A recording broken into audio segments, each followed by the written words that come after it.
There have been many great title reigns throughout wrestling history, but alas, not all runs with the gold are created equal. No, some end up being rejected by fans for one reason or another, and as a result, failing overall. What are the biggest examples of this? Well, that's exactly what we are going to be looking at right now, starting with the time Goldberg won the Universal title by defeating the Fiend. Of course, the idea of Goldberg winning the Universal title back during the mid to late 2010s wasn't a terrible idea in itself. No, it had already happened in 2017, in fact, and it had led to one of the better sub-5-minute matches you're ever likely to see between Bill and Brock Lesnar at WrestleMania 33. When the former WCW World Champion's second go-round with the big prize occurred in 2020, however, it hit in all the wrong ways. Why was this? Well, because in order to win the belt here, the Tulsa native would have to defeat a rising character in The Fiend. Yes, after the original Bray Wyatt character had been buried beyond all repair, it finally felt like Wyndham Rotunda had rebounded in mid-2019 with The Fiend, a horror movie villain ripped straight out of his nightmares. Hell, so successful was this gimmick, it would even see the Florida boy win the Universal title later on that year. And from there, the setup seemed obvious. Bray would be holding the gold in the lead up to WrestleMania 36, at which point he would have a showdown with Roman Reigns as the two continued on with their burgeoning generational rivalry. In the end though, this was not what happened because instead, The Fiend would drop the title to Goldberg in Saudi Arabia before WrestleMania could come. And immediately after that happened, fans started turning on Bill, as to them this represented yet another example of the old guard being pushed at the expense of a younger star. Really, it was a move which represented everything which was wrong with late-period Vince McMahon booking, as it not only saw him go back to the well of turn of the millennium stars yet again, it also managed to do serious damage to the credibility of Bray Wyatt's latest and arguably best creation. Sure, the argument at the time was that Goldberg would be a better villain for Roman to slay at WrestleMania, but even that didn't happen because this would be the year the big dog pulled himself from the show at the last minute as a result of health concerns during lockdown. So all it led to was a pretty limp affair in which Braun Strowman randomly ended up walking away with the strap.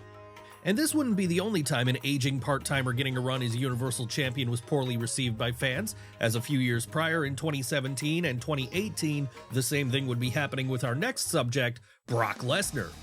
That's right, the man who beat Goldberg to end his original reign with the belt would have a pretty poorly remembered run here too, as, despite already having done the part-time champion thing to a better response in 2014 and 2015 after he demolished John Cena at SummerSlam during the former year, this one would not be as well received. Why was that? Well, come 2017, the whole thing wasn't novel anymore as we'd already seen it once. And it also confirmed to audiences that the still fairly new at this point Universal title was going to be missing from TV a lot over the coming months, and as a result, was going to have an even harder time getting established as a prize on the level of the WWE title. Seriously, over the 503 days which followed the Beast beating Goldberg at WrestleMania 33, fans would often go months on end without ever seeing the top prize on Raw. And that not only made it frustrating for the other wrestlers on the show to work there, because when it came to the men's main event scene at least, they really had nothing to fight over. No, everyone was basically stuck in a limbo here while Brock showed up once every couple of months, clocked in for a quick title defense, and then left again. And to make matters worse, we all knew where it was ending, and that was ending with Roman Reigns fighting Brock for the gold yet again, and this time defeating him, something which no one was excited to see back in the late 2010s, as back then the fans were still very much not behind the future tribal chief as a top guy. But that's what we'd all have to wait on, and longer than we all anticipated too, because Lesnar would even beat Reigns clean at WrestleMania 34, causing the whole thing to have to be extended out even further, all the way up until SummerSlam of 2018. Could this run have been salvaged? Yes, if it had ended earlier and the belt was given to someone fans were more into, someone like a Braun Strowman or a Samoa Joe. But alas, that was not the way it was meant to be, and so what we got instead was one of the most hated title reigns in recent history, one which brought the whole showdown around it and contributed greatly toward the general fan malaise there was for WWE's product as the 2010s drew to an end. And we're still not finished with part-time champions stinking up the joint. No, while our next entry came around in 2023, during the Triple H era of the company, it also fell victim to the same problems as Brock Lesnar's run had before. That's right, we're talking about Logan Paul's first run as United States Champion. Now, there are a variety of reasons why many fans dislike Logan Paul, and people have certainly voiced these opinions ever since he joined the company as a part-time act. But more than anything else, the reason they weren't on board when he won the United States title from Rey Mysterio in August of 2023 was because he was a part-time act. Obviously then, because of this, it meant he was almost never there, and so as a result, neither was the belt he now held. Sure, this wouldn't have felt like such a big deal back during the 2010s, as during that era the mid-card belts in WWE were pretty low in value, what with them never really being given any focus anymore. But once Triple H took control of the book in 2022, he did a good job of making both the US and IC titles feel important again, with lengthy reigns by great wrestlers who had an important place on the shows. Sadly though, while the Intercontinental strap would still be going strong in 2023 as Gunther held onto it, the United States equivalent would not be doing so well, because, as we mentioned a moment ago, this was the period Logan Paul had it in his possession.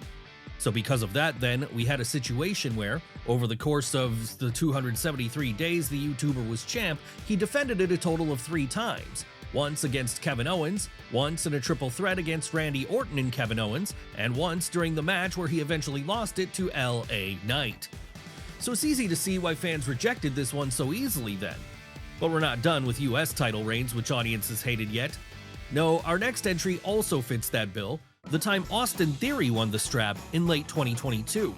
Why was Austin Theory's time as United States champion toward the beginning of the Triple H era so poorly received? Well, because there was such little logic behind it, and we say that because the whole thing hinged on the Money in the Bank contract he held during that year. That's right, it was in late spring of this 12-month period that Theory had won the opportunity to get a title shot at any time of his choosing. So it was assumed then this meant he'd at some point be going after the undisputed WWE Universal title being held at the time by Roman Reigns. The only problem with this, though, was that WWE didn't want Roman dropping the belt to a cash-in, and presumably they didn't want Austin to look bad by failing to beat him. So instead, they chose to make him look even worse by challenging for the United States title instead. Why did this have an even worse effect on the Atlanta native's credibility? Well, for one, it wasn't like it was hard to get a US title shot. No, pretty much all you had to do was ask for one anyway, so the idea of him cashing in here felt completely pointless. And, to make matters worse, after he cashed in on then-champion Seth Rollins, Theory actually failed to win anyway, with this making the whole thing perhaps the worst cash-in of all time. But the up-and-comer would end up with the belt, right? That's why we're talking about him here after all. Why, yes he would. In fact, he'd win it from Rollins mere weeks later in a rematch, making everyone wonder what the point of him being made to look like a fool by failing his cash-in attempt had been in the first place. Really, if you wanted to make a new champion look strong, then this was about the worst way you could have gone about doing it. And because of that, once he had the mid-card gold around his waist, fans had no interest in seeing Austin Theory do his thing. So it was then that for the 257 days which followed where he was in possession of the belt, no one cared, and the US strap quickly returned to the levels of importance it had during the latter days of Vince McMahon. Sure, he did have some decent matches during his run on top, but none of that could take away from how botched the whole thing had been early on. Seriously, it wouldn't be until Rey Mysterio eventually dethroned the Georgian that the title started to regain some of its credibility once again. The kind of credibility it had during its peak years when it was under the Jim Crockett Promotions and World Championship Wrestling banner. That said, even this era had some pretty poorly received reigns, and perhaps the biggest of those would be our next entry, the time David Flair held it in 1999. Now, wrestling, like with most areas of entertainment, has a proud history of nepotism. It's part of the reason some of the biggest stars of today, names like Cody Rhodes, Roman Reigns, and Charlotte Flair, first got their foot in the door. But while those performers all got a break on account of who their families were, they ultimately delivered when given the chance, because at the end of the day, they had what it took to be a star. Sadly though, not everyone has this dog in them. And that's been the case in some notable examples like David Sammartino, Eric Watts, Garrett Bischoff, and of course, David Flair. What made David Flair stand out even more than the other people we mentioned next to him here, though, was that WCW went as far as to give him a title during the late 90s, the United States title. And to give a bit of added context, this wasn't that far removed from the time period where the US title was being held by names like Harley Race, Terry Funk, and Roddy Piper. So for David to win it towards the close of the millennium then, it stuck out like a sore thumb, as he was someone who really had no business in the ring. No, despite being the son of the legendary Ric Flair, David Flair was not a man who ever showed any natural aptitude for wrestling. And that was evident in the fact WCW didn't even bother to have him beat anyone for the strap when he won it. No, instead of having to prove himself in the ring, the rookie would simply be awarded the gold by his father after it had been vacated earlier the same night. And so because of that, the whole thing flopped in the eyes of fans. But even that wasn't the most hated title reign in WCW during this time period. No, for that, we have to jump forward a year to when David Arquette became the WCW World Champion. Yes, any wrestling fan of a certain age will remember this one, as it's since gone down in such infamy, it's become a symbol of everything that was wrong with World Championship Wrestling during its dying days. Basically, the idea here was that, in an attempt to promote the newly released Ready to Rumble movie, a movie which was being produced by WCW, Vince Russo, then booker of the Atlanta brand, decided to put the big gold belt on the movie's star, David Arquette. Immediately then, you could see why fans would hate this, as this wasn't just a mid-card title. No, it was the WCW World title, the one with the lineage that went all the way back to George Hackenschmidt. So to give this belt to a non-wrestling actor then, well, that just felt like sacrilege. And audiences let their feelings on the whole thing be known pretty quickly as the tune-out factor of Nitro increased tenfold over the weeks which followed. That said, none of this was David Arquette's fault though. No, by all accounts, he's a genuinely nice guy and a bona fide wrestling fan, so much so that he saw how badly this was going to be received and initially fought against the idea of him being made world champion. But in the end, he was overruled, and because he was the face of the whole debacle, he'd received the brunt of the hate for years thereafter, even if he himself was the smallest part of the problem. No, the real problem was the decision by the bookers to even give Arquette the gold at all here. So widely was this decision rejected, in fact, it would be considered a not insignificant factor in WCW going out of business altogether less than a year later. Sure, there were plenty of other reasons World Championship Wrestling went under, but this was such a glowing example of everything wrong with that company in 2000, it stood out in fans' minds more than most. Honestly, to this day, it might be the most hated title reign in all of wrestling's long history. That is, of course, unless you're an ECW fan. No, if you're a fan of ECW, then your most hated reign might be the time Mike Awesome held that promotion's world title in late 1999, and then left the company while still in possession of it. Yes, this is a complicated story, and so we should really take a moment to try and break it down fully here before we go any further. Basically, back in the late 90s, when there was a big two in WWF and WCW, ECW emerged as the renegade third party, the cool alternative show that did things which neither WWF nor WCW would ever be able to get away with. The only problem was, with money always being an issue for the Philly-based promotion, and with Paul Heyman not being someone who was considered to be good with paying people at the best of times, it wasn't uncommon for performers to make a name for themselves in ECW, only to then be poached away by either WWF or WCW with the offer of a big money contract at some point. And that's exactly what happened with Mike Awesome in late 1999 once Eric Bischoff was able to bring him in. Unfortunately though, when the big man did leave here, he was still in possession of the ECW World title he had held. So, needless to say, this made him the instant villain to that audience, as to them, he was betraying the entire promotion and taking the biggest prize they had away with him to enemy territory. Sure, the reason Awesome had decided to leave while still the champ here was because Paul Heyman owed him a lot of money, so it's not hard to see why he'd be frustrated and want out. But this didn't matter to the Philly faithful at this time. No, all they cared about was the fact that they no longer had a world championship. Or at least they wouldn't for a short while, and we say that because pretty quickly, when lawyers got involved, it became clear that the future Fat Chick Thrilla was not going to be able to appear on WCW with the Extreme Championship Wrestling gold around his waist as Eazy-E had originally wanted. No, he was going to have to return to his old stomping ground for one more appearance in order to drop the belt. Weirdly enough though, the man he ended up dropping the belt to when he went back to ECW in April of 2000 wouldn't be an ECW contracted guy. Rather, it would be a WWF contracted guy in Taz. Why was that? Well, back in 2000, Vince McMahon and Paul Heyman had a working relationship of sorts, and this meant WWF were willing to send Taz back to his old home for one night only too, in order to take the belt off of Awesome, and in the process, draw a big gate for the then struggling number 3. Why would McMahon allow this to happen? Well, because once it was done, he could then bring the human suplex machine back onto SmackDown as the ECW World Champion, and have him job out to then WWF World Champion Triple H in short order, in the process leaving no doubt as to who the stronger company was. That's right, in what ended up being one of the weirder situations in wrestling history, what had started out as a pretty regular title reign over in Philadelphia had somehow ended with the ECW World Champion getting pinned clean by the top dog in WWF. So, as you would expect, this only added to the sense of anger and frustration the Renegade Promotions fans had over the entire situation, with their anger still largely being aimed at Mike Awesome here, on account of it being with him that the whole debacle began.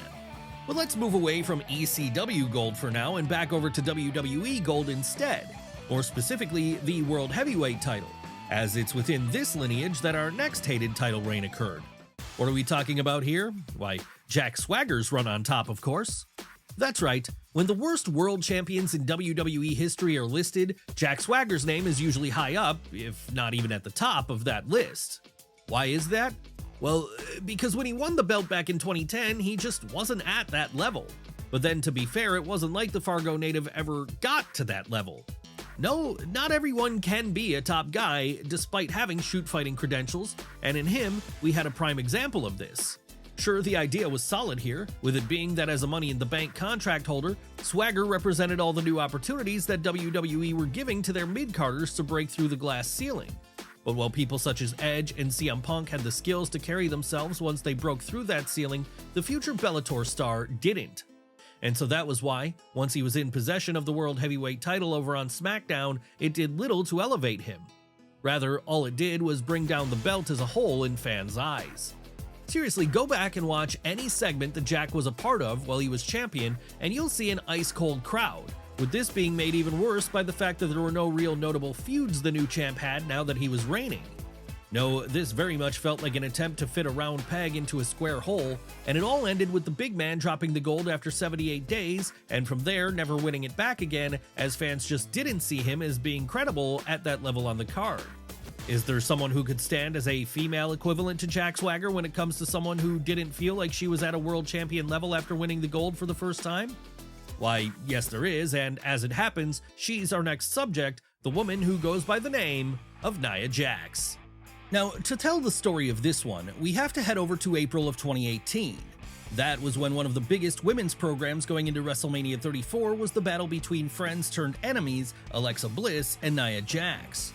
Of course, given the physical dynamics here then, with one being a giant and the other being small, you would think it would make sense that Alexa would be the babyface here. But with this being when she was still playing her bratty mean girl character, it meant the good guy role would be given to Nia instead. And that was problem one with the whole thing, as it threw the natural dynamic of the match off and made it hard to get the psychology right. That said, this was far from the only problem with the bout that night, or with the Raw Women's title reign which began for Jax after she won this one. No, perhaps an even bigger problem here was the fact that the new champ was still far too green to be put in such a top position. Yes, back in 2018 you were more likely to see Nia Jax hurt her opponent for real than hurt them in kayfabe, and this led to fans rejecting her run here as many of them felt she hadn't earned the role, certainly not as deserving as the prior champion Alexa Bliss. Hell, it wasn't even as if Nia was great on the mic at this point in her career either, so she couldn't even hang her hat on her work outside the bell-to-bell. All she could do instead was flounder as fans waited for the reign to be over, something which ended up coming after just 70 days. Clearly then, what was needed was for Nia to go through a much longer journey en route towards winning the big one. And we say that because her second go-around with the gold in 2024 was better received, as by that point, she was more experienced. When it comes to our next subject though, it wasn't so much lack of experience which caused her second run as a world champion in WWE to falter and be rejected by fans. Rather, it was the fact that by then, there was just a sense she didn't want to be there anymore. Who are we talking about this time? Who else but Ronda Rousey? Sure, Ronda Rousey's first run as Raw Women's Champion back in 2018 and 2019 had been very successful for her, and it had contributed towards the women getting the WrestleMania main event for the first time ever during the latter year. But after taking some time away post-WrestleMania 35 in order to eventually have her first child, it was unclear for a while if the baddest woman on the planet would ever return to the squared circle at all. Thankfully though, she would do so in 2022. That said, this time it was clear she wasn't the same performer she'd been during her first go-around with the company. So when she became a world champion for the second time in WWE at WrestleMania Backlash in May of that year, this time by winning the SmackDown Women's title, it just didn't have the same effect. and that would lead to some pretty dull feuds and matches over the course of the months which followed. Hell, even Ronda dropping the belt to Liv Morgan for a while and winning it back again did little to juice the whole thing up, which is why by that point fans were pretty much checked out as a whole. Why did the former UFC bantamweight champion feel so checked out during this entire run? Well, as per her autobiography, by that point she'd become pretty disillusioned with WWE management and the way they were treating her.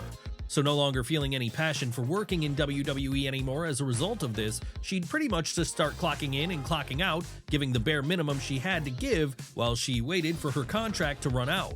Needless to say then, this made for about as dull of a title reign as you could get, and it meant that, by the time she did leave WWE in 2023, seemingly forever, it wouldn't feel like that big of a deal anymore that Ronda was going. Could this one have gone any differently? Sure, but that would have required Rousey to be happier at her job, and that wasn't going to happen during this era of the company. Still though, at least she did have that great initial title run to fall back on, something not every person who had a bad reign can say. No, as we've seen today, sometimes when someone fails to rise to the occasion when they're given a belt, it can end up being a scarlet letter held against them forever as far as fans are concerned.